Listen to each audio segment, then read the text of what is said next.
Amen. Beaucoup de tensions, beaucoup de guerres. Et ce ne sont même pas juste des guerres physiques, mais vous avez certainement entendu au début de la semaine les mois qui a été à cause de la guerre commerciale entre l'Amérique, les États-Unis et le Canada. Amen. Partout, vous attendiez tout le monde dire comment c'est grave ce que le président Trump a fait en déclarant la guerre au Canada, une guerre économique. Amen. Et j'aimais particulièrement, non pas que j'ai un parti pris, mais presque certains commentateurs qui disaient ce n'est pas une guerre, c'est on est en train de se faire frapper dessus. Amen. Parce qu'on n'a pas grand-chose à répondre face aux Américains. Amen. Mais il y a toutes sortes de conflits en ce moment. Amen. Il y a certains de nos pays qui sont en guerre, d'autres qui sont comme en situation de guerre, d'autres qui sont vraiment en guerre ouverte. Il y a la guerre en Ukraine, que ça fait un moment donné qu'on en parle. Il y a la guerre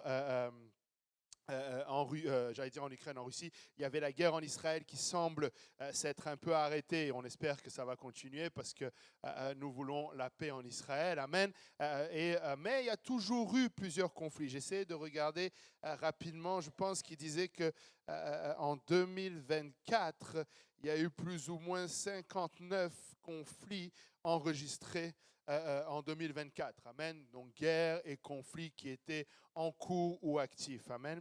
Et nous ne sommes pas vraiment très surpris. Amen. Et j'espère que tu n'es pas surpris. Amen. Matthieu 24, versets 6 à 8, le Seigneur Jésus-Christ lui-même nous dit que vous entendrez parler de guerre. Amen. Vous entendrez parler de guerre et de bruit de guerre. Gardez-vous d'être troublés, car il faut que ces choses arrivent. Amen. Il faut que ces choses arrivent, mais ce ne sera pas encore la fin. Une nation s'élèvera contre une nation et un royaume contre un royaume. Il y aura en divers lieux des famines et des tremblements de terre. Tout cela ne sera que le commencement des douleurs. Amen. Donc, nous ne sommes pas vraiment très surpris de voir les guerres, même si pour longtemps, on nous a fait quelque part croire que la guerre était quasiment chose du passé. Amen. Une définition simple de la guerre, ça nous dit qu'une guerre, c'est une situation conflictuelle entre deux ou plusieurs États, pays, groupes sociaux, individus, avec ou sans lutte armée. Amen. Donc, dès qu'il y a une situation conflictuelle entre deux parties, on va parler de guerre. Il nous est dit qu'il y a un rapport conflictuel qui se règle par une lutte armée en vue de défendre un territoire, un droit, ou de les conquérir, ou de faire triompher une idée. Amen. On va même parler de la guerre des idées. Amen. On va parler de la guerre, des guerres idéologiques. Amen. Pour un temps, il y avait ce qu'on appelait la guerre froide entre les États-Unis et la Russie. Mais vraiment, c'était aussi une guerre idéologique. Amen. Quelque part, le socialisme qui était en guerre ou le communisme qui était en guerre contre le capitalisme. Amen. En arrière de cela, il y avait plusieurs conflits sous-jacents. Amen. Bien sûr, ça se répercutait dans d'autres choses, dans d'autres domaines comme les sciences, etc. Mais vraiment, il y avait un rapport conflictuel. Une autre partie de la définition nous dit rapport conflictuel qui ne prennent pas la forme d'une lutte armée, justement une guerre idéologique, une guerre des ondes, une guerre ouverte, une guerre sourde, etc. Amen. Et comme je le disais tout à l'heure, la guerre, ce n'est pas quelque chose de nouveau. Mais pour longtemps, c'est comme si le monde a fait semblant de nous dire qu'il n'y aurait plus de guerre. Surtout après la Deuxième Guerre mondiale. Amen. Après la Première Guerre mondiale, on a essayé de penser que ça se reproduira pas. Quelques années après, 20 ans plus tard, une autre guerre a éclaté. Cette fois-ci, elle a tellement pris d'ampleur, il y a eu tellement de morts, il y a eu tellement... Et c'est là aussi qu'il y a eu une augmentation au niveau de tout ce qui est armement. Et on s'est rendu compte qu'il peut y avoir tellement de pertes humaines, tellement de morts, tellement de dégâts qu'on a commencé à créer notamment l'ONU, Amen, l'Organisation des Nations Unies, où on s'était dit, à partir de maintenant, on fait la paix. Amen. Et il y a un mot qui est très fameux à partir de ce moment-là, ou un concept qui est très fameux, qui est la diplomatie. on va tout régler de manière diplomate. Amen. On va créer on va tout régler plutôt avec la diplomatie. Permettez-moi de vous définir la diplomatie. Ça nous dit science et pratique des relations politiques entre les États et particulièrement de la représentation des intérêts d'un pays à l'étranger. Amen. Donc, quand tu vas étudier la diplomatie, tu vas étudier à comment au mieux défendre les intérêts de ton pays. Amen. Et normalement, il y a des guerres. Amen. Dans le principe de la diplomatie, par exemple, si tu vas dans une ambassade, le pays qui accueille l'ambassade reconnaît que le territoire de cette ambassade, c'est comme si tu étais dans le pays étranger. Amen. Si tu vas à l'ambassade de France au Canada, c'est comme si tu es en France au Canada. Et il y a des diplomates qui travaillent là-bas, des représentants. Si tu vas à l'ambassade du Congo, d'ailleurs l'ambassade du Congo de Brazzaville a déménagé. Maintenant ils sont dans un immeuble dont ils ont une pièce qui est chez eux. Amen, dans tout l'immeuble. Mais quand tu rentres dans la pièce là, tu es au Congo-Brazzaville. Amen. Donc ça c'est la diplomatie. Amen. Et un autre point, ça nous dit finesse, tact et prudence apportées dans la conduite d'une affaire dans les rapports personnels. Amen. C'est pourquoi, par exemple, aujourd'hui, vous avez le contre-exemple de tout ce qui est diplomatie dans la personne du président américain Donald Trump. Amen. Il est venu et il a fait tout l'inverse de ce qu'on prétendait être diplomatie. Et ça énerve tout le monde parce que justement, ça faisait des années qu'on bâtissait des relations fines, avec tact.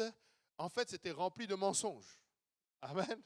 Je sais que je ne suis pas là pour faire un cours de politique, mais j'ai un point. Amen. J'arrive quelque part. Amen. Mais ce que je veux dire, c'est que de la même manière, pendant que j'écoutais ce début de semaine, cette histoire de guerre économique, ou même des guerres tout court, en fait, ce qui m'a toujours impressionné, c'est le langage que pouvait avoir tout commentateur, que ce soit médias, ou même des fois dans les discussions entre les gens. Oh, mais dans la guerre, il y a des gens qui meurent. Oui, c'est ça la guerre. Amen. Si on veut pas que les gens meurent, il ne faut pas qu'il y ait la guerre. Mais s'il y a la guerre, il va y avoir des gens qui vont mourir. Amen. C'est le principe même de la guerre. Amen. Alléluia. Et donc, pour des années, on a eu pour moi aujourd'hui, vraiment, je le considère comme une espèce d'illusion, si je peux le dire comme ça, pour ne pas dire mensonge, d'illusion que l'être humain peut vivre dans la paix sans faire la guerre. J'ai une théorie très française là-dessus, et je vais pour cela citer une fable de La Fontaine. La raison du plus fort est toujours la meilleure. Vous connaissez ça, le loup et l'agneau? La raison du plus fort est toujours la meilleure. Ça a toujours été un rapport de force. Amen. C'est pourquoi, d'ailleurs, les gens se permettent de faire la guerre. Généralement, quand quelqu'un commence une guerre, c'est parce qu'il estime qu'il est plus fort et qu'il peut imposer son idée à quelqu'un d'autre. Amen. Il veut défendre son intérêt et il va et il fait la guerre. Amen. Et aujourd'hui, il commence à y avoir, à cause de littéralement le président américain qui est là en ce moment, qui a enlevé toute diplomatie, il commence à y avoir les yeux des gens qui s'ouvrent et qui réalisent que, en fait, il y a vraiment la guerre, que la guerre est réelle, que la guerre, ce n'est pas juste des choses sur les papiers. On a beau essayer de faire la diplomatie, à un moment donné, le président russe s'est réveillé, il a dit non, moi je veux rentrer en Ukraine. Le Hamas a dit non, moi je veux faire la guerre à Israël. Et donc la guerre a commencé. Et tous les conflits que vous voyez, c'est toujours quelqu'un qui s'est levé et qui a dit non, le statu quo, je suis fatigué, la diplomatie, je suis fatigué, je veux que mon point soit mis en avant. Amen. Et la guerre n'est pas étrangère, même dans la parole de Dieu. Amen. Nous voyons des guerres dans la parole de Dieu. Amen. Les premiers conflits, nous le voyons même au temps d'Abraham. Amen. Abraham était parti secourir son neveu Lot, vous vous rappelez? Il est allé et il est parti faire la guerre. Amen. Et il a gagné et il a remporté la victoire. Amen. Il y avait déjà des conflits armés. Il y a eu plusieurs moments de guerre, plusieurs moments de conflits. Et un rapport avec la guerre, c'est qu'il y a l'armée. Amen. Quelqu'un dise l'armée. L'armée, quand on parle de l'armée d'un pays, on parle d'un groupe d'hommes qui vont défendre le pays. Amen. Mais réellement, ce que l'on doit comprendre dans l'armée, c'est le principe de la coordination. Au-delà aujourd'hui, on parle d'armement, donc on parle de quelqu'un qui a des armes, mais vraiment le principe de l'armée, c'est que tu vas avoir des gens qui vont être coordonnés pour faire quelque chose. Amen. C'est pourquoi lorsque tu rentres dans l'armée, généralement, on te fait passer par tout un tas. Qui a fait l'armée ici? Quelqu'un a déjà fait l'armée ici? Bon, s'il y a une guerre, c'est pas ici qu'il faut venir chercher des soldats. Ça, c'est un truc qui me fait vraiment peur aujourd'hui parce que vous savez, en Russie, là, enfin non, en Ukraine, même en Russie, mais en Ukraine, là, tout homme doit aller se battre. Je me dis, mais moi, je ne sais même pas manier une arme correctement. Qu'est-ce qu'on va vraiment t'envoyer faire quoi? Amen. Mais fut un temps où il y avait même comment on appelle cela? Le service militaire qui était obligatoire. Et je me rappelle d'un de mes amis qui, ne sachant pas quoi faire à l'école, a décidé de s'engager dans l'armée. Et il est parti signer pour s'engager 10 ans dans l'armée. Et une semaine après, il a trouvé une formation, donc il a envoyé une autre lettre à l'armée. Il a dit non, finalement, je ne veux plus. Et il a commencé la formation et l'armée est venue le chercher dans la formation, l'ont menotté et lui ont fait faire 2 semaines de cachot avant de s'engager pour les 10 ans pour lesquels tu as signé. Amen. Ça ne blague pas avec l'armée. Tu as signé, tu as signé. Amen. Tu continues avec ce que tu as signé. Amen. Quand tu t'engages dans l'armée, tu t'engages dans l'armée. Amen. Tu n'es plus un civil, tu es un soldat maintenant. Amen. Et regardez, Genèse 2:1 nous dit « Ainsi furent achevés les cieux et la terre et toute leur armée. » Amen. C'est la première fois dans la parole de Dieu que vous voyez le mot « armée » apparaître et ça parle justement de cet ordre, de toutes ces étoiles qui ont été rangées en ordre. Ça parle de l'armée. Amen. Et vous connaissez bien sûr l'Éternel des armées. Amen. 1 Samuel 1, verset 3 nous dit « Chaque année, cet homme montait de sa ville à Silo pour se prosterner devant l'Éternel des armées et pour lui offrir des sacrifices. Là se trouvaient les 2 fils d'Élie, Ophni et Phiné, sacrificateurs de l'Éternel. » Amen. Et on voit que l'Éternel est connu comme l'Éternel des armées. Amen.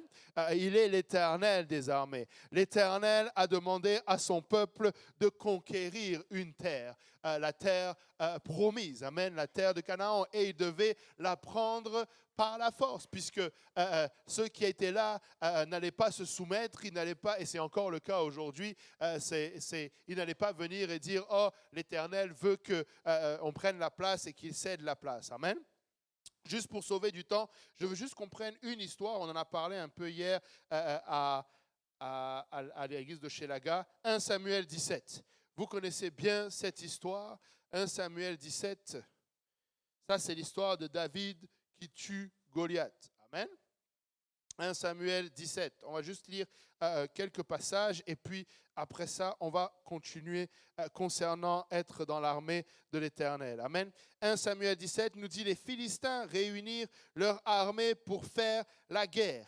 Ils se rassemblèrent à Soko, qui appartient à Juda. Ils campèrent entre Soko et Aseka, à Éphèse d'Amin. » Amen. Regardez bien, ils étaient à une place qui appartient à Juda. Les Philistins ne voulaient pas laisser le peuple d'Israël avancer. Amen. Et le peuple d'Israël devait se battre pour pouvoir récupérer la terre que l'Éternel leur avait donnée. La Bible nous dit que Saul et les hommes d'Israël se rassemblèrent aussi. Ils campèrent dans la vallée des Térébintes. Ils se mirent en ordre de bataille contre les Philistins. Les Philistins étaient vers la montagne d'un côté et Israël était vers la montagne de l'autre côté. La vallée les séparait. Un homme sortit alors du camp des Philistins et s'avança entre les 2 armées. Il se nommait Goliath. Il était de Gath, il avait une taille de 6 coudées et 1 empan. Sur sa tête était un casque d'airain et il portait une cuirasse à écailles du poids de 5000 cycles d'airain.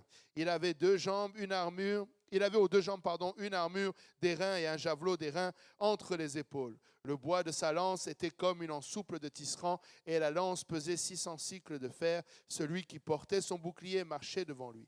Le Philistin s'arrêta et s'adressant aux troupes d'Israël, rangées en bataille, il leur cria: pourquoi sortez-vous pour vous ranger en bataille? Ne suis-je pas le Philistin et n'êtes-vous pas des esclaves de Saül? Choisissez un homme qui descende contre moi.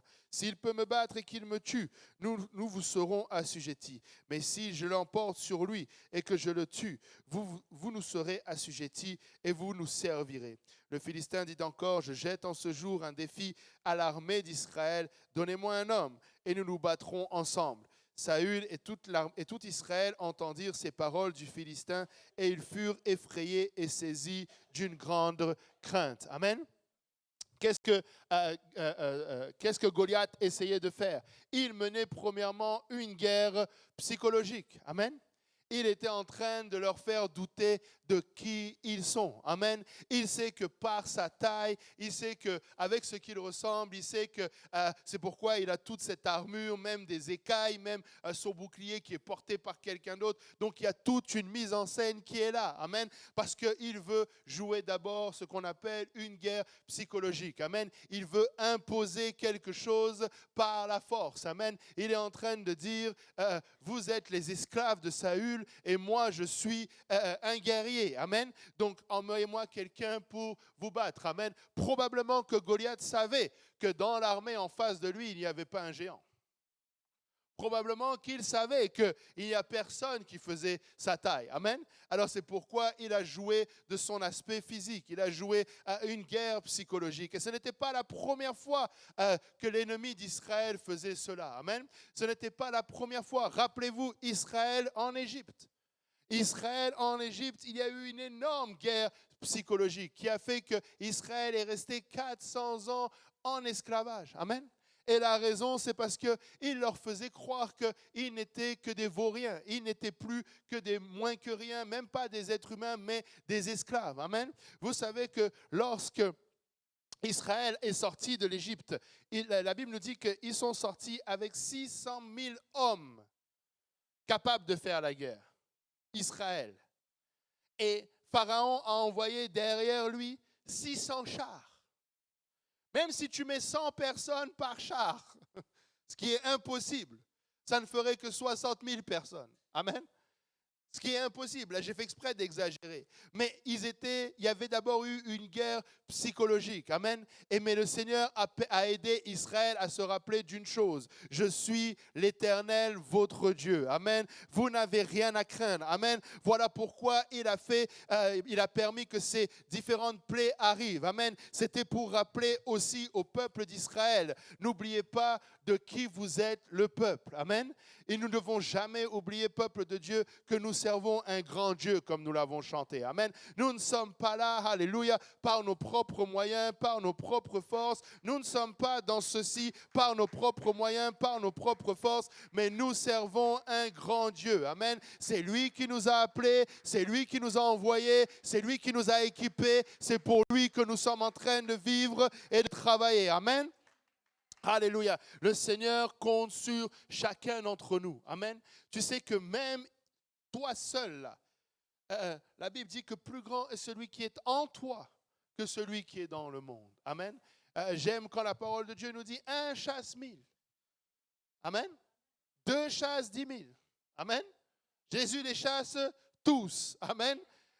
Tu n'as rien à craindre. Amen. Lorsque nous venons ensemble, c'est pourquoi c'est tellement bon qu'il est bon que les frères demeurent ensemble. Amen. Quand nous nous assemblons, nous faisons encore plus de dégâts dans le camp de l'ennemi. Amen. Nous réclamons davantage de terrain et nous gagnons davantage de terrain. Amen. Nous devons faire attention, frères et sœurs, à cette guerre psychologique. Amen. Pour revenir un petit peu à l'actualité, c'est exactement comme ça que procèdent encore aujourd'hui la plupart des dirigeants. Amen. Ils vont montrer des gros bras. La Chine est en train de faire toutes sortes de manœuvres autour de Taïwan parce qu'elle veut avoir l'ascendant psychologique sur Taïwan. La Russie a fait ça pendant longtemps avec l'Ukraine. Amen. Les États-Unis ont fait exactement la même chose avec le Canada pour ce qui concerne. Amen. Il y a toujours une question d'ascendant psychologique. Amen. La psychologie, alléluia, marche aussi dans le spirituel. Amen. Le diable va venir te faire croire que oh, tu ne vaux rien, tu n'as pas assez de force. Regarde ta vie, regarde ce que tu as fait. Mais laisse-moi te dire, tu es devenu un enfant de Dieu. Amen. Tu es devenu, alléluia, héritier du roi des rois. Amen. Tu marches dans l'armée de l'Éternel. Amen. Tu n'es plus ce vieil homme. Amen. Tu as changé de statut. Amen. Tu ne peux pas être au Canada avec une citoyenneté canadienne et continuer de te comporter comme un sans-papier de quelque part. Amen. Tu ne peux pas. Ça ne marche pas. À un moment donné, il faut que tu réalises qui tu es. Amen. Le Seigneur veut que tu réalises qui tu es. Amen. Tu sers le roi des rois. Amen. Est-ce que je peux avoir, alléluia, un enfant de Dieu qui témoigne de qui il est? Alléluia.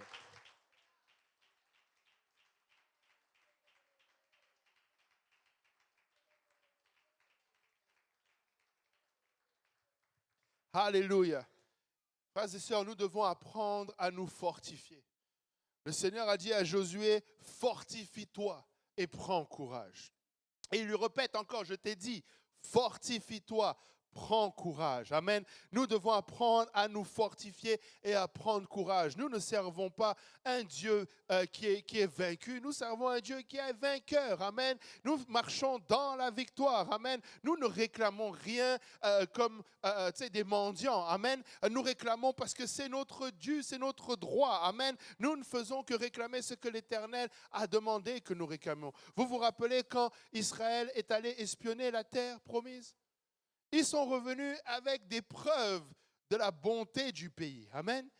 Des fruits, une grappe qu'ils ont dû même porter à deux. Ils sont venus avec un rapport disant, oui, c'est vrai, ce que l'Éternel a dit, c'est un bon pays. C'est vrai que, waouh, c'est magnifique. Mais, amen, mais, il y en a 10 qui sont venus, ils ont commencé avec des mais. Mais il y a des géants, il y a encore un Goliath, amen. Mais il y a des géants, mais on n'y arrivera pas, mais ceci, amen. Josué et Caleb ont essayé de fortifier les autres. Non, non, non, non, non, nous pouvons y arriver, amen. Dieu va nous le donner. Mais malheureusement, la majorité a gagné, amen. Et ils ont réussi à se décourager, amen. Qu'il n'y ait pas parmi nous des gens qui se découragent, amen. Nous devons prendre courage, amen. Regarde ton frère et dis-lui, fortifie-toi et prends courage. Alléluia. Je me rappelle, il y a quelque temps, des fois, retourner dans les archives. Amen. Utiliser toutes les ressources que le pasteur Yannick donne. Il met beaucoup de vidéos en ligne. Et rappelez-vous l'enseignement que nous avions eu ici un mercredi soir, où le pasteur nous a rappelé que la terre nous est promise. Mais il faut se battre pour l'obtenir. Amen. Nous devons nous saisir de cette terre promise. Amen. Nous avons une promesse. Nous voulons nous saisir de cette promesse. Amen. Mais merci Seigneur pour David. Amen. Merci Seigneur pour David. Regardez verset 12, la Bible nous dit, « Or David était fils de cet Ephratien de Bethléem, de Juda, nommé Isaïe, qui avait 8 fils et qui, du temps de Saül, était vieux, avancé en âge. Les 3 fils aînés d'Isaïe avaient suivi Saül à la guerre. Le premier-né de ces 3 fils qui étaient partis pour la guerre s'appelait Eliab, le second Abinadab, le troisième Shama. David était le plus jeune. Et lorsque les 3 aînés eurent suivi Saül, David s'en alla de chez Saül et revint à Bethléem pour faire paître les brebis de son père. Le Philistin avançait matin et soir. Il se présentait pendant 40 jours. Isaïe dit à David, son fils, prends tous tes frères et cet épha de grains rôtis et ces 10 pains cours au camp vers tes frères. Porte aussi ces 10 fromages au chef de 2 milliers. De leurs milliers, pardon. Tu verras si tes frères se portent bien, tu m'en donneras des nouvelles sûres. Ils sont avec Saül et tous les hommes d'Israël dans la vallée des Térébintes, faisant la guerre aux Philistins. David se leva de bon matin, il laissa les brebis à un gardien, prit sa charge et partit comme Isaïe le lui avait ordonné. Lorsqu'il arriva au camp, l'armée était en marche pour se ranger en bataille et pousser des cris de guerre. Israël et les Philistins se formèrent en bataille, armée contre armée. David remit les objets qu'il portait entre les mains du gardien des bagages et courut vers les rangs de l'armée. Aussitôt arrivé, il demanda à ses frères comment ils se portaient. Tandis qu'il parlait avec eux, voici le Philistin de Gath, nommé Goliath, s'avança entre les 2 armées, hors des rangs des Philistins. Il tint le même discours que précédemment, et David les entendit. À la vue de cet homme, tous ceux d'Israël s'enfuirent devant lui et furent saisis d'une grande crainte. Chacun disait, avez-vous vu s'avancer cet homme?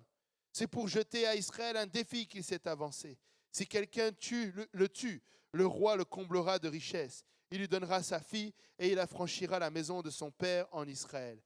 David dit aux hommes qui se trouvaient près de lui, que fera-t-on à celui qui tuera ce Philistin et qui ôtera l'opprobre de dessus Israël? Qui est donc ce Philistin, cet incirconcis, pour insulter l'armée du Dieu vivant? Le peuple répétant les mêmes choses lui dit, c'est ainsi que l'on fera à celui qui le tuera. Permettez-moi de faire un commentaire. Amen. Ça, c'est moi qui le vois comme ça. Hein. Je n'ai pas fait un master en théologie, je n'ai pas 3 PhD en théologie, mais j'ai juste lu ce qui est écrit. Amen. Moi, j'ai l'impression que David est un peu fâché ici. Parce que David est en train de dire, mais attends, là on parle de conquérir la terre pour l'Éternel et vous regardez aux richesses, à la fille du roi et au fait d'être affranchi. Il dit, qu'est-ce qu'on va faire?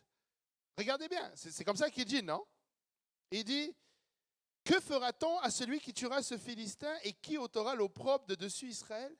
Et puis sa deuxième question, c'est qui est donc ce Philistin, cet incirconcis pour insulter l'armée du Dieu vivant? David est concentré sur l'objectif. Amen.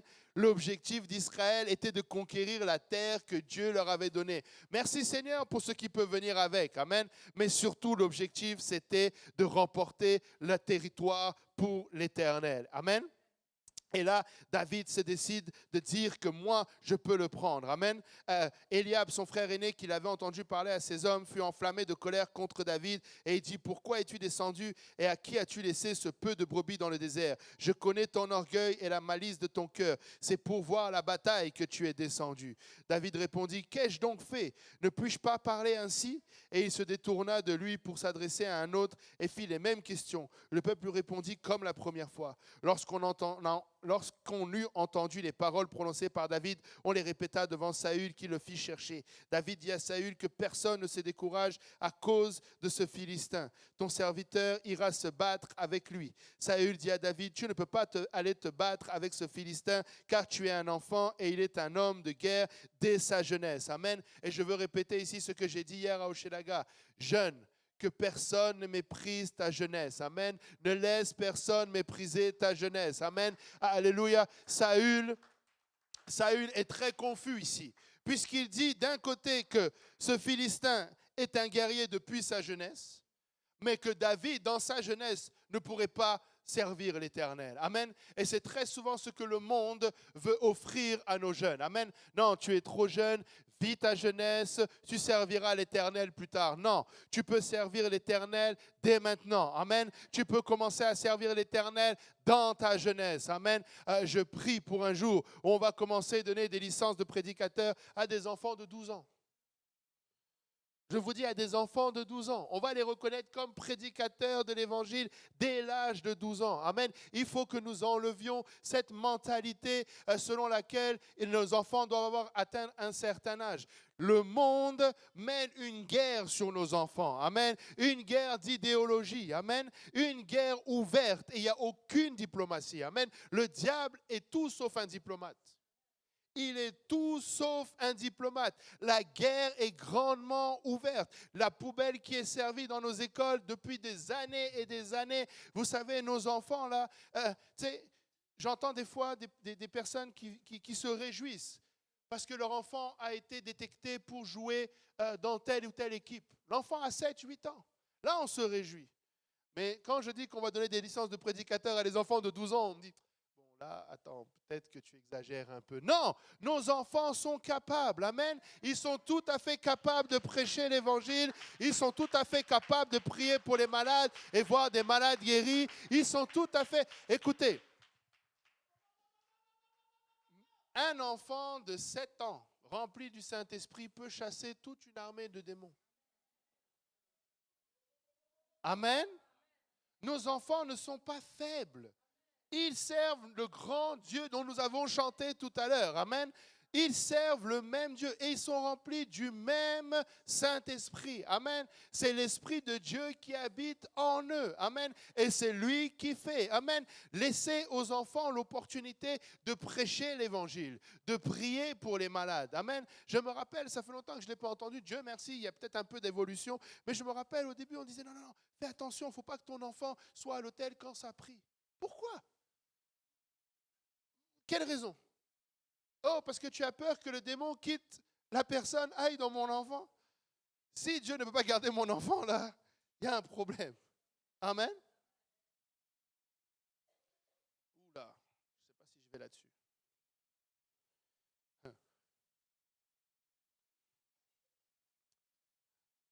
Vous savez, bon, on va le monter à l'endroit. On va le monter à l'endroit. OK. Vous savez, pour qu'un adulte soit possédé par un démon, il faut qu'il y ait eu un accès. Amen. Il faut qu'il y ait eu une collaboration. Oui ou non? Amen. Vous savez que c'est la même chose avec les enfants? Je répète, vous savez que c'est la même chose avec les enfants? Bon, j'ai 3 amen, je vais essayer d'élaborer. Arrêtons de croire que nos enfants sont innocents. Nos enfants naissent avec une nature pécheresse. Et c'est pourquoi il y a des accès qui sont donnés au diable dans la vie de nos enfants. Amen. Oula, bon. Vous parlez à quelqu'un qui a 6 enfants. Amen. Amen. Je vais juste rappeler quelque peu certains faits ici. Amen. Quand nous naissons avec une nature pécheresse. Amen. Nous avons tout le potentiel des pécheurs.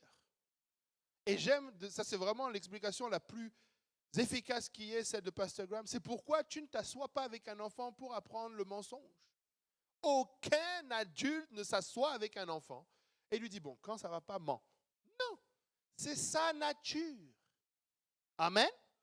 Et parce qu'il a une nature pécheresse, souvent, très souvent dans le monde, malheureusement, il y a des accès et des accès à travers l'école. Aujourd'hui, frères et sœurs, nous devons nous réveiller. Nous devons nous réveiller. En tant que parents, nous devons nous réveiller. Il y a de plus en plus d'accès qui sont donnés. Tu as des enfants de 9 ans qui se suicident. Un enfant de 9 ans qui est arrivé au bout du rouleau de sa vie, de 9 ans, qui dit que j'en peux plus. À 9 ans. Cet esprit est rentré là comment? Parce que des accès ont été ouverts.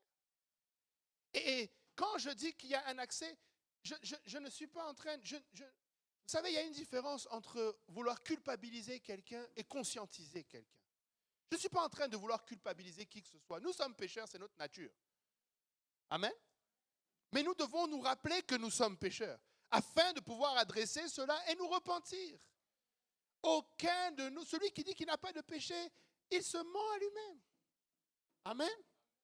Et c'est pareil pour nos enfants. Voilà pourquoi, parents, nous devons sanctifier notre foyer pour que nos enfants vivent dans un cadre idéal. Nous devons fermer les accès au diable dans nos foyers. Ce sont nos responsabilités.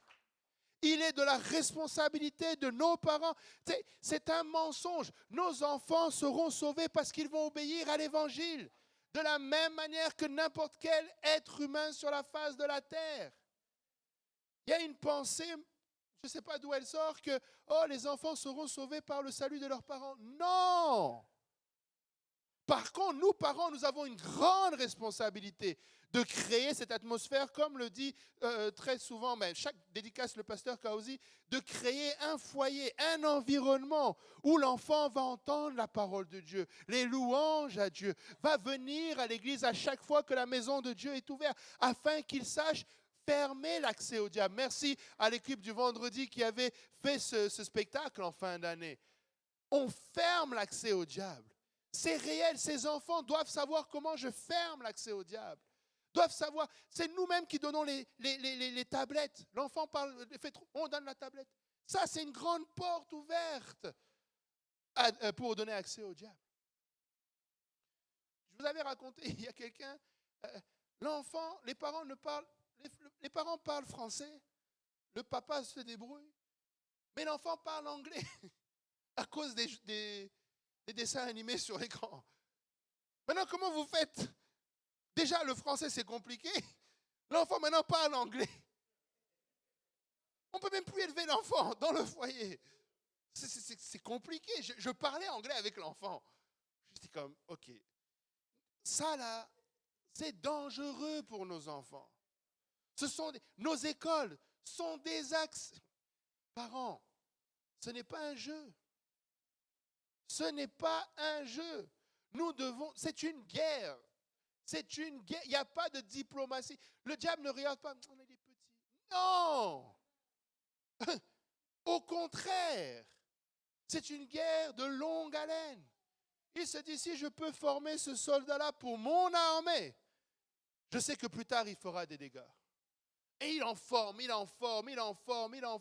Combien de chrétiens sont formés pour combien de soldats dans le camp de l'ennemi sont formés? Posons-nous la question. Posons-nous la question. Nous devons être sincères et sérieux dans ces histoires-là. Nos enfants, ils sont matures pour prêcher l'évangile dès qu'ils sont petits. Amen. Tu peux lui faire confiance. Ne pense pas qu'il y a un jour, dès le plus jeune âge. Dès le plus jeune âge. J'aime me rappeler, Élisabeth est venue visiter Marie. Jean a tressailli dans le sein. Il a su reconnaître le Seigneur dans le sein de sa mère. Et vous pensez qu'un enfant, quand il sort, c'est pourquoi je dis que les enfants, ce sont des manipulateurs. Ça, c'est un autre dossier. Ça. Il y a tout le potentiel dans ces enfants, frères et sœurs. Nous devons en prendre soin. Nous devons les chérir. Nous devons les élever dans la présence de l'Éternel. Nous ne devons rien laisser dans notre foyer. Si tu ne le fais pas pour toi, fais-le au moins pour eux. Fais-le au moins pour eux. La première fois où j'ai fait vraiment le ménage de tout ce qui est musique mondaine, c'est le jour où j'ai vu ma fille danser sur de la musique mondaine. À peine elle arrivait à marcher, Heather, qu'elle faisait 2-3 pas, j'ai dit, wow. Si réellement tout ce qu'on m'a enseigné là, elle est en train d'adorer le diable, à travers cela, je coupe tout. Ce n'était pas pour moi au départ, c'était pour elle. Pour cette âme que Dieu m'a confiée. Amen. Parents, nous devons nous réveiller. Amen. Nous devons être intentionnels en ce qui concerne. Ne laissez pas n'importe quoi, vos enfants lire n'importe quoi, aller avec n'importe qui, être dans n'importe quelle circonstance. Vous pouvez agir. Il y a de ces textes que nos enfants lisent. Tu peux te lever en tant que parent et dire, je refuse que mon enfant lise ce genre de choses. Tu as le droit de le faire. Tu peux dire non. Amen. Je n'ai pas beaucoup d'amen. C'est pourquoi je continue depuis tout à l'heure. Amen. Moi, je marche avec la réponse. C'est nos enfants, là, vous savez, il y a vraiment cette pensée que... Et on perd beaucoup d'enfants, en fait, c'est ça que je veux dire. Je vais être transparent avec vous. Malheureusement, on perd beaucoup d'enfants. On fait beaucoup de rattrapage à cause de cela. Je vais vous dire une chose. J'étais une fois, je ne vais pas souvent dans le bureau de mon pasteur. Gloire à Dieu. Je sais qu'il est très occupé. Amen. J'essaie de le laisser respirer. Mais on a besoin de son pasteur. Amen. Et une de ces fois-là où j'étais déboussolé, parce que j'écoutais beaucoup de prédications de nos anciens, des choses comme ça. Et une chose qui revenait tout le temps. Oh, le fils prodigue, le fils prodigue, le fils prodigue. Et à un moment donné, j'ai dit, Seigneur, mais est-ce que c'est obligé que les enfants soient prodigues ou... Parce que c'est comme...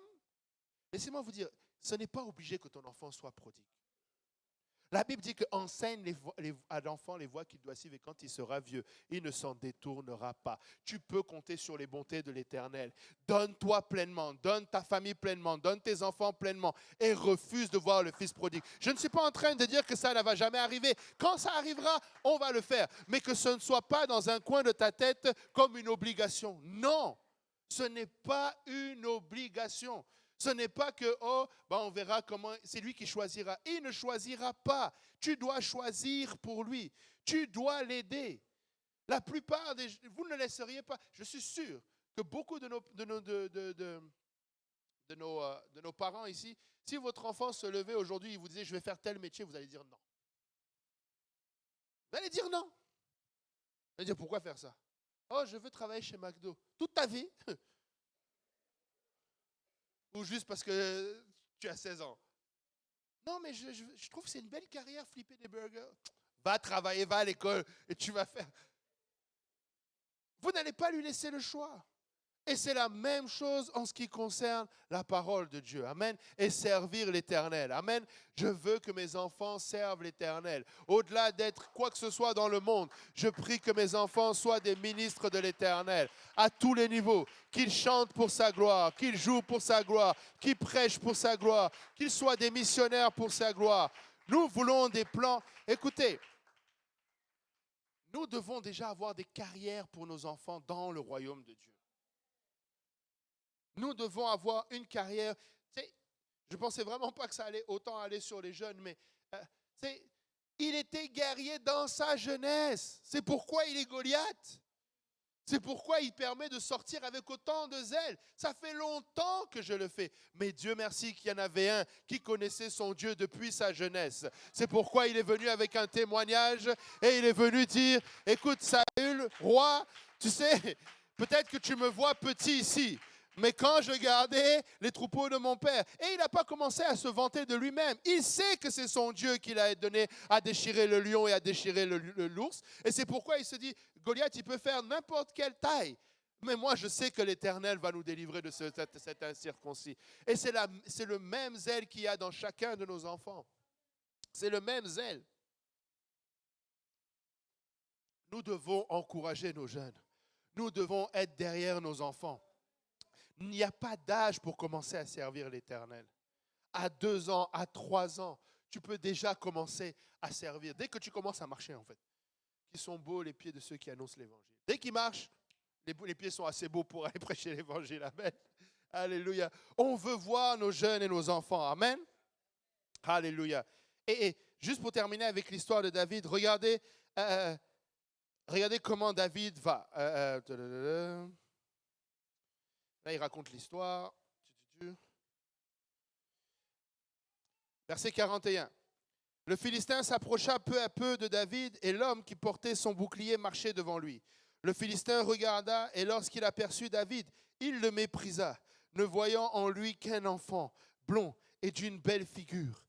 Le Philistin dit à David, « Suis-je un chien pour que tu viennes à moi avec des bâtons ?» Et après l'avoir maudit par ses dieux, il ajouta, « Viens vers moi, je donnerai ta chair aux oiseaux du ciel et aux bêtes des champs. » David dit aux Philistins, « Tu marches contre moi avec l'épée, la lance et le javelot. Et moi, je marche contre toi au nom de l'Éternel des armées, du Dieu de l'armée d'Israël, que tu as insulté. Aujourd'hui, l'Éternel te livrera entre mes mains. Je t'abattrai et je te couperai la tête. Aujourd'hui, je donnerai les cadavres du camp des Philistins aux oiseaux du ciel et aux animaux de la terre. Et toute la terre saura qu'Israël est Dieu. » Amen.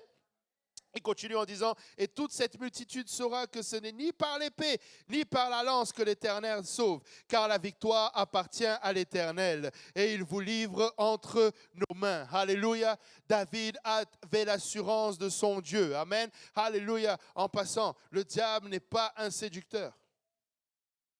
Amen. L'Éternel, n'est pas un séducteur. Le diable est un séducteur. Mais Dieu n'est pas un séducteur. Alléluia. Il ne fait pas de guerre psychologique. Il remporte la victoire tout simplement. Amen.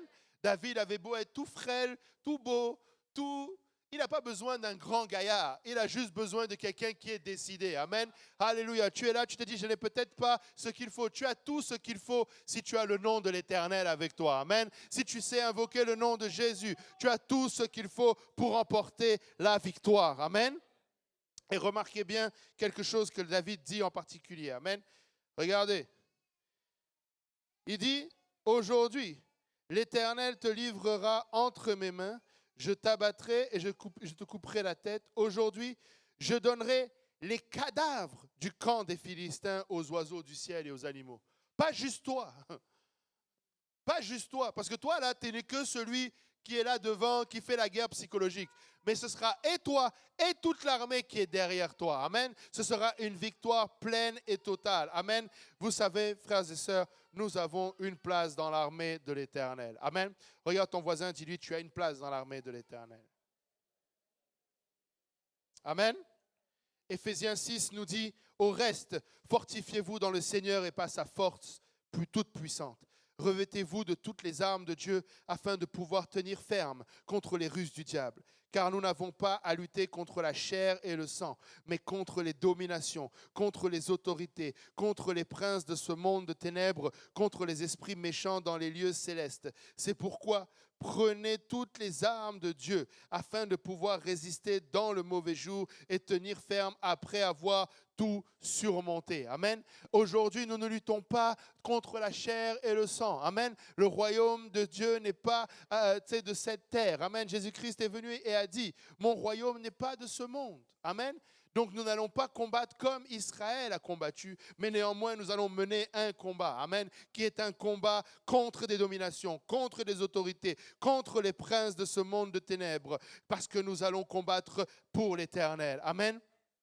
Regardez Colossiens 2, 14 à 15, nous dit que Jésus-Christ a effacé l'acte dont les ordonnances nous condamnaient et qui subsistait contre nous, et il l'a détruit en les clouant à la croix. Il a dépouillé les dominations et les autorités et les a livrées publiquement en spectacle en triomphant d'elles par la croix. Amen. Le Seigneur Jésus-Christ a vaincu. Amen. Il est triomphant. Amen. Lorsque je dis que nous avons une place dans l'armée de l'Éternel, nous avons une place dans l'armée du vainqueur. Amen. De celui qui a vaincu. Amen. Tu n'as rien à craindre, tu as tout à gagner à marcher avec l'Éternel. Amen.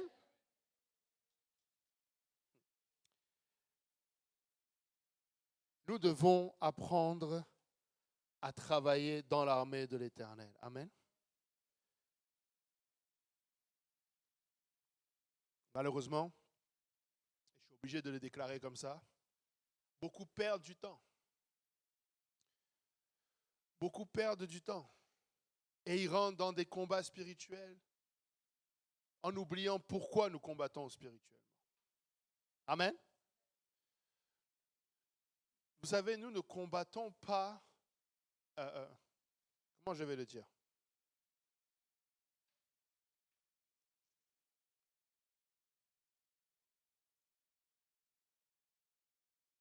Ok, on va d'abord relire le passage que j'ai dit. Éphésiens 6.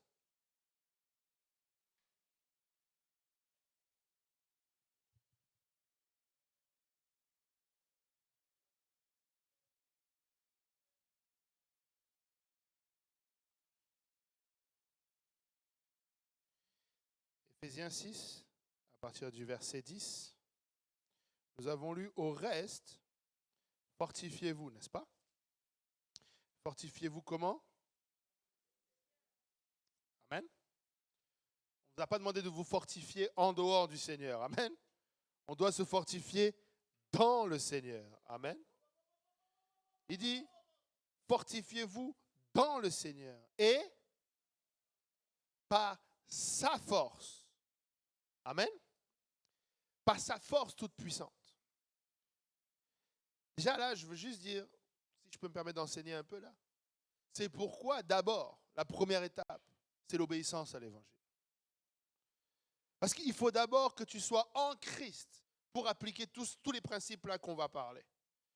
Si tu n'obéis pas à l'évangile, si tu n'as pas revêtu Christ, si tu n'es pas revêtu de la puissance d'en haut, tout ce qu'on lit là ne s'applique pas à toi. Quelqu'un qui n'est pas baptisé au nom de Jésus-Christ ne peut pas revendiquer cela. Amen. Je le redis, quelqu'un qui n'a pas obéi à l'évangile, écoutez, Dieu fait pleuvoir sur le champ du juste et du méchant. Mais ce n'est pas parce qu'il pleut sur le champ du méchant qu'il devient juste. Il reste méchant. Amen. Il reste méchant. Et il doit devenir juste. Amen. Tu dois d'abord obéir à l'évangile. Oh, mais vous prêchez tout le temps juste l'évangile. Parce que ça commence par là. Sinon, tu combats avec ta propre force, tu combats avec ta propre puissance et tu combats hors de Jésus-Christ. Mais si tu veux combattre en Jésus-Christ, te fortifier en Jésus-Christ, par sa force toute puissante, tu dois d'abord obéir à l'évangile. C'est pourquoi il dit, revêtez-vous de toutes les armes de Dieu, afin de pouvoir tenir ferme contre les ruses du diable. Vous savez que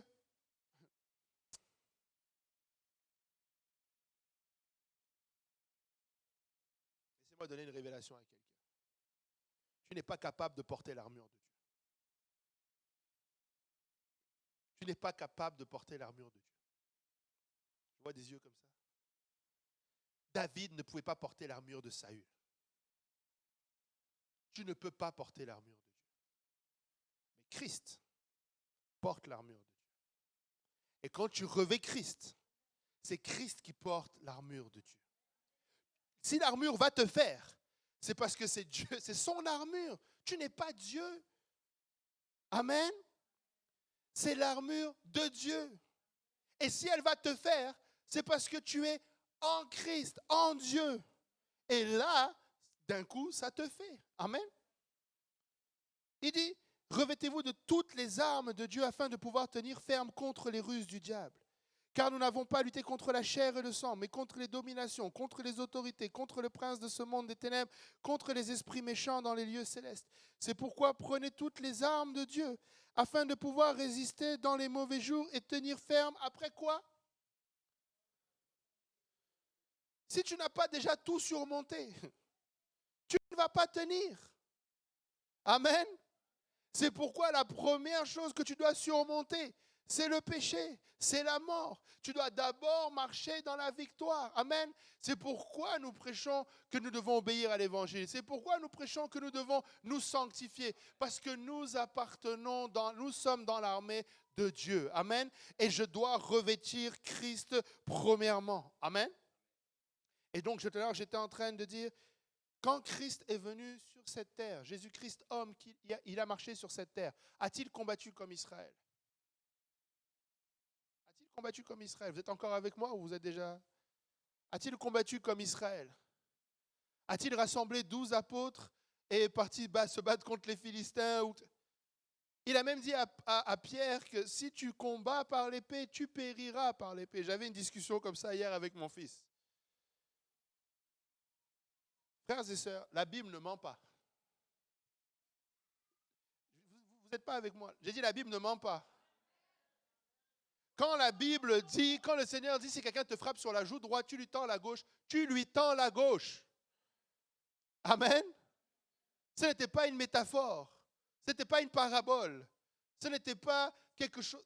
On te frappe sur la droite, tu tends la gauche. Oui, mais quand même, pasteur. Non, la Bible ne ment pas. Christ a fait quoi? Méprisé, insulté, il n'a point ouvert la bouche. Sommes-nous réellement chrétiens ou faisons-nous juste de la figuration?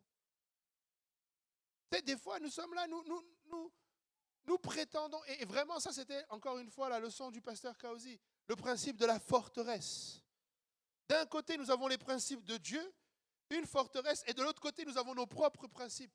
Oui, mais quand même, tu peux répondre après. Non! C'est ou bien ou pas. Amen. Tu sais, aujourd'hui, c'est ce que je disais. En fait, on se fait avoir avec le monde. Vous savez que nous vivons dans un monde binaire. Amen. Vous savez, binaire. C'est oui ou c'est non. C'est vrai ou c'est faux. C'est la vie ou la mort. C'est Dieu ou pas Dieu. Il n'y a pas Dieu et puis de temps en temps. Non, c'est Dieu ou pas Dieu. Si ce que je fais n'est pas avec Dieu, ça n'est pas avec Dieu. Si ce n'est pas avec Dieu, c'est pas à peu près des fois, non, mais tu sais, il y a des domaines dans lesquels... Non, il n'y a pas. C'est ou avec Dieu ou pas avec Dieu. Amen. Et donc, Christ n'a pas combattu selon la chair. Le combat que nous menons n'est pas pour un royaume sur terre. Amen. C'est pourquoi le combat que nous menons est spirituel, certes, mais nous devons le mener avec Christ. Parce que sans Christ, nous n'y arriverons pas. Écoutez, si nous voulons le faire sans Christ, nous sommes foutus. Nous n'allons pas y arriver. Et nous ne pouvons pas regarder aux choses naturelles pour montrer. Je ne sais pas si c'est vrai ou pas. Honnêtement, je n'ai pas vérifié la source. Mais quelqu'un avait dit, apparemment le pape aurait dit que Jésus-Christ a failli à la croix. Parce qu'il est mort, il a failli à la croix. Écoutez, laisse qu'on dise que tu as failli. mais sois vainqueur avec Christ. Tu peux être vainqueur même dans le tombeau. Même dans le tombeau, tu peux aller chercher ta victoire. J'en ai perdu beaucoup, mais ce n'est pas grave, je vais continuer. Ceux qui sont avec moi, restez avec moi. Nous sommes dans une guerre spirituelle, frères et sœurs. Je savais, peut-être que... Bref. Merci Seigneur pour le Saint-Esprit qui est un filtre parfait. Ne vous y trompez pas. Ce n'est pas parce que... Ce n'est pas parce que... C'est quoi? Mince, ça vient de m'échapper. Goliath n'était pas un vrai guerrier comparé à l'armée de l'Éternel. Si tu le regardes, non, lui c'est un guerrier. Quand tu regardes physiquement tout ce qu'il fait, arrêtons ça. Jésus-Christ s'est élevé comme une faible plante. Aucune beauté pour retirer son regard. C'est pourquoi je le dis, je le redis et je le re-redis, l'église d'Hochelaga, c'est une de nos églises les plus puissantes. Pas parce que... C'est parce que justement, quand tu la regardes, là, ça ressemble à rien. J'aime parce que même hier, le pasteur Kausi l'a rappelé, le premier service, pasteur Kausi est venu avec une chaussure brun et une chaussure noire. Alléluia. Ça, c'est juste le reflet du spirituel dans le naturel. Pasteur Yannick, continue de piocher. Continue de piocher. Continue de piocher. Nous avons un grand filon d'or à Hochelaga. Arrêtons de regarder. Vous savez comment je compte les victoires spirituelles dans notre église? Par notre adoration. Tu ne peux pas adorer Dieu si tu n'as pas eu de victoire. Il faut arrêter. Combien de personnes aimeraient pouvoir chanter combien Dieu est grand? Combien de personnes aimeraient chanter prends-moi dans tes bras? Combien de personnes aimeraient se réjouir? Je n'étais rien, je n'avais rien, mais il m'a lavé. Combien voudraient, et ils ne peuvent même pas commencer à parler. Pardon, Kéla, je vais t'exposer. Le nombre de fois à MCM, on pleurait avec le pasteur Kausi parce que Kéla était en train de chanter sur la plateforme. Parce qu'on sait ce que ça représente pour une âme qui aujourd'hui peut librement, celui que le Fils de l'homme a affranchi, il est réellement libre. Libre de faire quoi? D'adorer Dieu librement. De pouvoir venir, de pouvoir chanter, de pouvoir déclarer. C'est ça la victoire. À chaque fois que nous dansons, à chaque fois que... Écoutez, je peux venir avec toute ma famille à l'église. Vous pensez que c'est une grande victoire. C'est un combat spirituel que je mène chaque jour et que je remporte au nom de Jésus chaque jour. Chaque jour. Il n'est pas normal. Il n'est pas normal. Le symptôme du faux combat spirituel, c'est l'aigreur. Quand quelqu'un ne noue pas et est aigri, c'est qu'il n'est pas en train de combattre le bon combat. Tu ne peux pas. Tu ne peux pas. Quand tu es vainqueur en Christ, c'est la joie ineffable. C'est une joie ineffable. C'est une joie sans mots. Sans mots. Tu ne sais même plus comment exprimer cette joie. Vous pensez que c'était... Je vous ai dit, Dieu n'est pas un séducteur. Le jour de la Pentecôte, ils étaient comme Yves. Pas parce qu'il fallait qu'ils montent, parce que c'est ineffable. Il n'y a même plus de mots. C'est pourquoi tu roules, c'est pourquoi tu sautes, c'est pourquoi David est apparu comme un fou alors qu'il louait l'Éternel. Parce que tu ne sais même plus quoi faire. Il faut peut-être que je saute, tu ne sais plus quoi faire.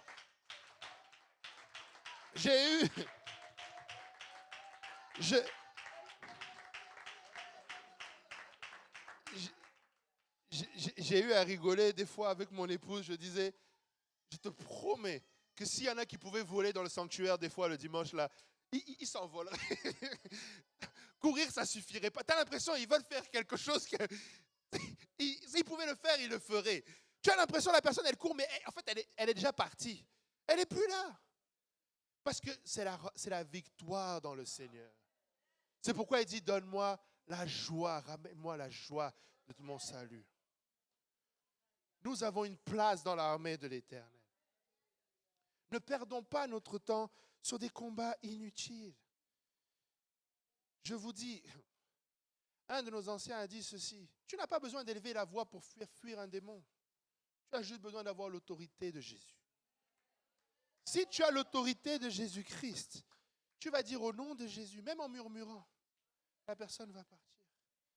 J'ai déjà eu affaire à une situation, j'étais assis là, il y a une personne que je savais qui, voilà, j'ai dit, Seigneur, je ne veux pas qu'elle s'asseye ici. La personne est allée jusqu'à, elle s'est relevée, elle est partie. Je n'ai pas eu besoin d'exclamer quoi que ce soit. J'ai juste pris autorité dans l'esprit. On est là, comme dirait le pasteur, tac, tac, tac, tac, tac, tac, tac. Pourquoi? Pour quelle raison? Et quand je dis ça, frères et sœurs, je suis en train de vous insister à arrêter de faire des tac, tac, tac, tac, tac. Littéralement, là, c'est ça que je vous incite à faire. Faisons le vrai combat spirituel, gagnons des âmes. Nous servons l'Éternel des armées. La raison pour laquelle il s'est attaqué à Goliath, rappelez-vous, Goliath était sur le territoire de Juda. Amen.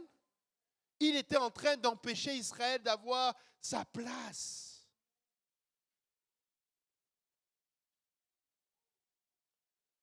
Le Seigneur nous a donné une commission, frères et sœurs. Marc 16, 15, puis il leur dit, allez par tout le monde et prêchez la bonne nouvelle à toute la création. Frères et sœurs, c'est ça le combat spirituel. Si je dois être plus explicite, arrête de combattre des sorciers. Ils sont sorciers, c'est leur job. À temps plein.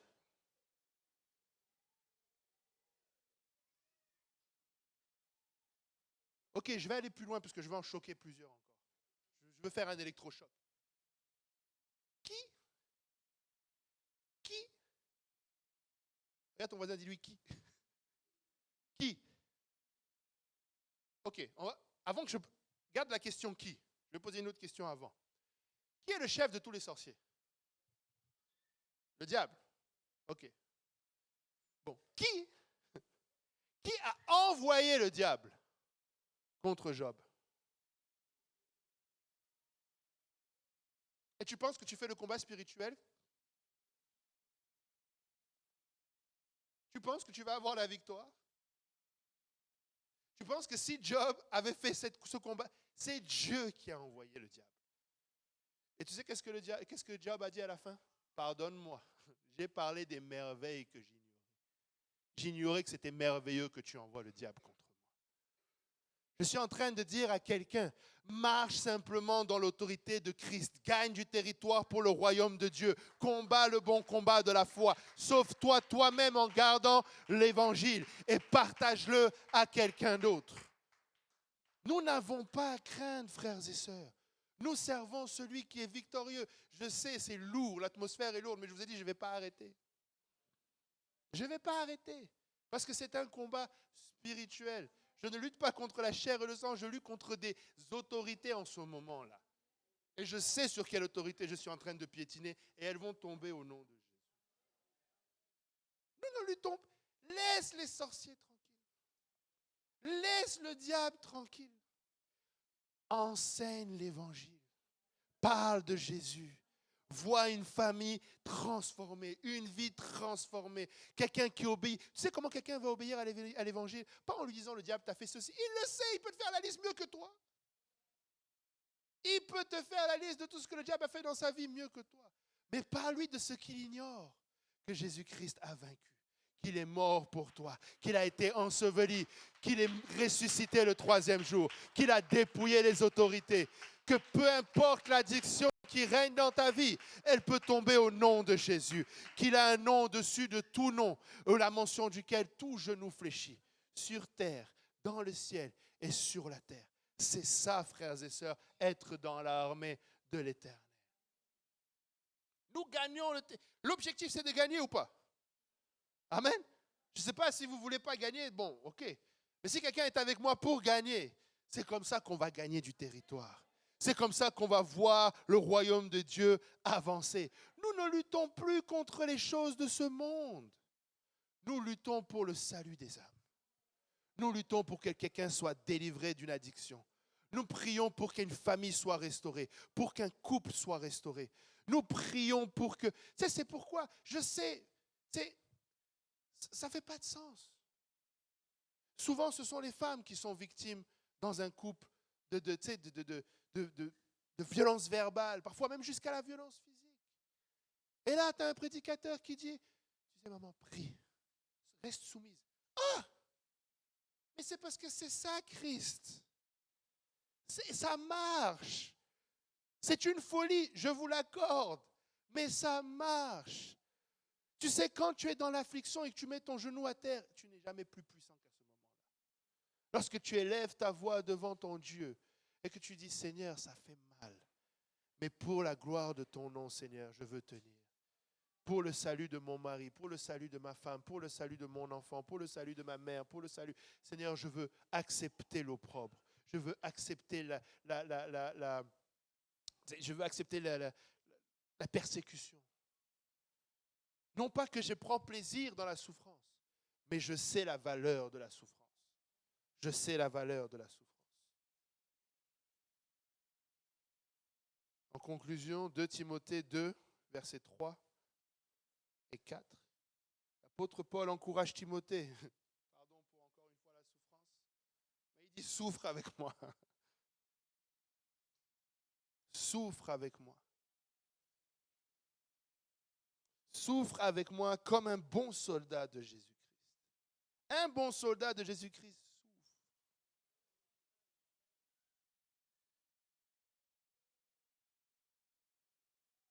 Il n'est pas de soldat qui s'embarrasse des affaires de la vie s'il veut plaire à celui qui l'a enrôlé. Je ne minimise pas certaines persécutions. Je ne dis pas que tu ne traverses pas des choses difficiles. Il y en a même qui traversent des choses beaucoup plus de loin difficiles que moi. Mais vous savez, fais confiance à ton Dieu. Prends l'exemple de Job encore une fois. C'est quand le diable s'attaque à toutes ces choses de ta vie, aie confiance en Dieu. Ne te sois pas distrait. Des fois, ce que le diable veut t'éviter, c'est te distraire. Vous vous rappelez qu'est-ce qu'il a dit à l'Éternel? Il a dit, est-ce en vain ou est-ce pour rien que Job t'adore? Ce que le diable voulait, c'est que Job arrête d'adorer Dieu. Toi, n'arrête pas d'adorer Dieu. Amen. Que nous puissions continuer à chanter combien Dieu est grand. Combien Dieu est grand. Et tous verront combien Dieu est grand. Amen. Nous avons une place dans l'armée de l'Éternel, frères et sœurs. Nous avons une place dans l'armée de l'Éternel. Cette année, en 2025, nous pouvons prêcher l'Évangile. Amen. Nous pouvons prêcher l'Évangile. Je sais qu'il est 21h, mais si on peut tous se lever ensemble.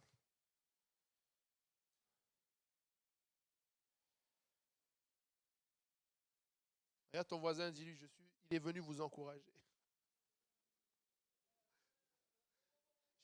J'ai l'impression qu'il y en a plein qui sont déboussolés. Nous sommes plus que vainqueurs en Christ. Nous sommes plus que vainqueurs en Christ. Alléluia. Nous sommes plus que vainqueurs en Christ.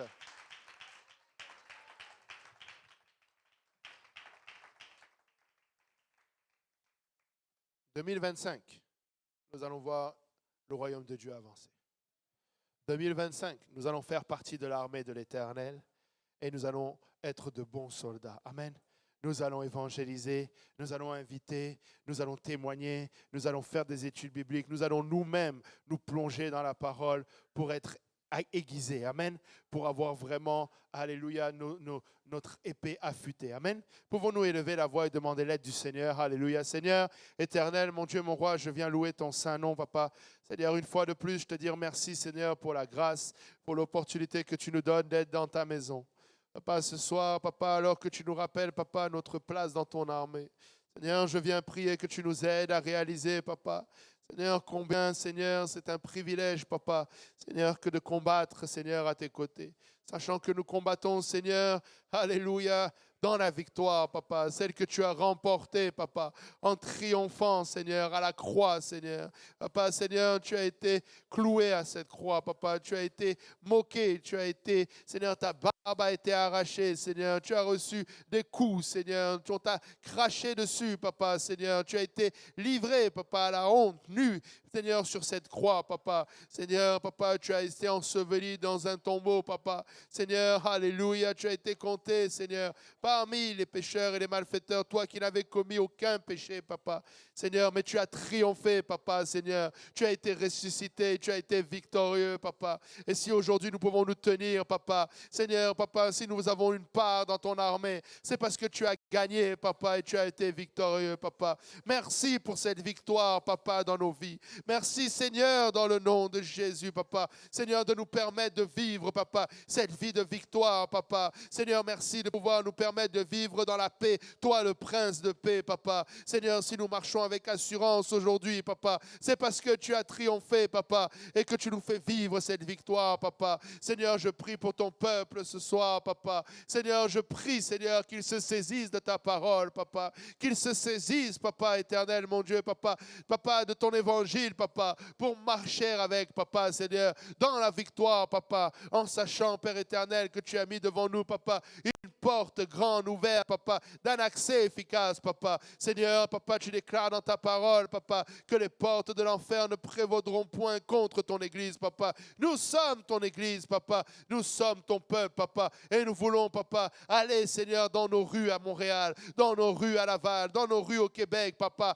Seigneur, et déclarer ton évangile, papa. Nous voulons aller, papa, Seigneur, et propager cette bonne nouvelle, papa, afin que quiconque l'entende, papa, se saisisse d'elle, papa, en y obéissant, papa, et en venant, papa, être ajouté, papa, à ton royaume. Oh, Père éternel, papa, éloigne de nous la distraction, papa. Seigneur, je prie dans le nom de Jésus, papa, que tout esprit de distraction, papa, Seigneur, papa, soit sorti, papa, Seigneur, de nos familles, de nos foyers, papa, dans le nom de Jésus. Papa, je viens prier que toute forteresse qui s'élève, papa, contre la connaissance, papa, de ton nom, papa, soit détruite, papa, dans le nom de Jésus. Papa, Seigneur, nous venons emmener toutes nos pensées captives à l'obéissance de ton nom, papa. Seigneur, pour la gloire, encore une fois, de ton nom, papa, nous prions, papa, afin de voir, papa, ton royaume avancer, toi, l'Éternel des armées, papa. Seigneur, nous voulons nous fortifier et prendre courage, papa, pour la gloire de ton nom. Papa, Seigneur, reçois toute la gloire,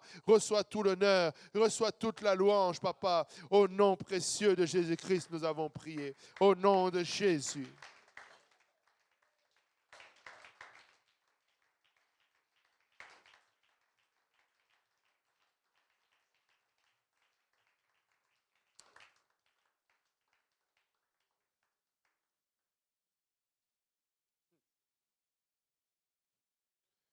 Je peux donner un dernier outil à quelqu'un.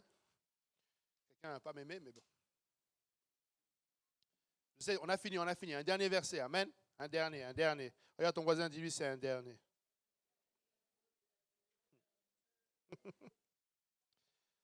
Aïe, aïe, aïe.